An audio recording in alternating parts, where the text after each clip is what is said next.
Kata Nabi, kalau salatnya ingin sempurna dimulai dari wudu. Yang pokok dalam wudu itu ada 4. Sisanya sunnah. Awas, kalau yang 4 ini tidak sempurna maka batal wudunya. 1.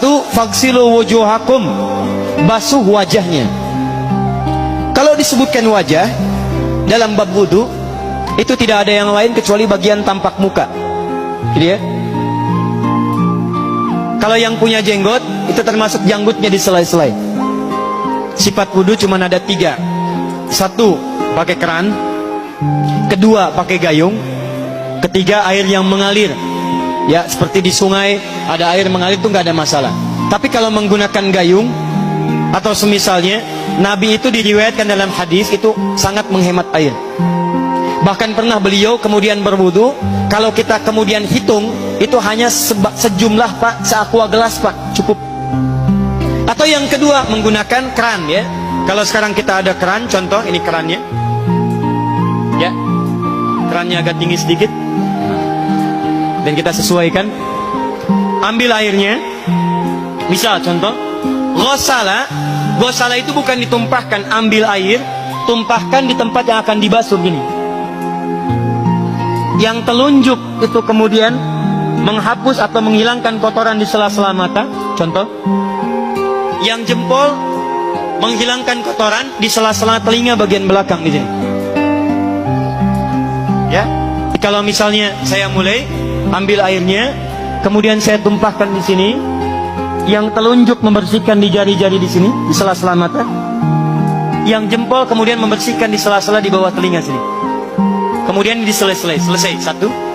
Tahan sebentar ya, ini praktek dulu sebentar. 2. Wa aidiakum ilal marafiq, ini yang sering keliru.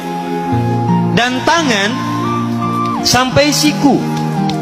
Jadi saat kita mengambil air wudu, ambil airnya, tumpahkan dari sini ilal marafiq sampai ke siku ke sini. Balikan lagi ke depan. Jadi bukan kerannya dibeginikan, sikunya dibeginikan, takut, bukan.